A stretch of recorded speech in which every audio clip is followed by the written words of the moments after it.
देखिए, trending star Khesari Lal Yadav Chhapra विधानसभा से चुनाव लड़ रहे हैं।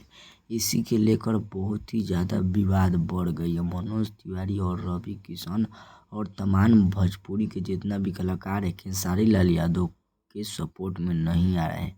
लेकिन खेसारी लाल यादव अपने ही दम पर लड़ रहे हैं और खेसारी लाल यादव के नामांकन में बहुत ही भीड़ था। वहाँ पर देख के सब कलाकार की आँखें फटी रह गई। इसी के लेकर बहुत ही विवाद सोशल मीडिया पर बढ़ गया और खेसारी लाल यादव के नॉमिनेशन में या प्रचार करने कोई भी कलाकार नहीं आ रहा है। लेकिन आरजेडी पीएम बोल रहे हैं तेजस्वी यादव की आप अपना दम पर लड़ो और अगला सीएम हम आपको बनाएंगे और जो भी नहीं आ रहा है उसका भी हिसाब किया जाएगा। और देखिए, ऐसे करके तेजस्वी यादव बोल रहे हैं और कह रहे हैं कि चंदा देवी को टिकट मिल गया, लेकिन चंदा देवी एक महिला के रूप में है।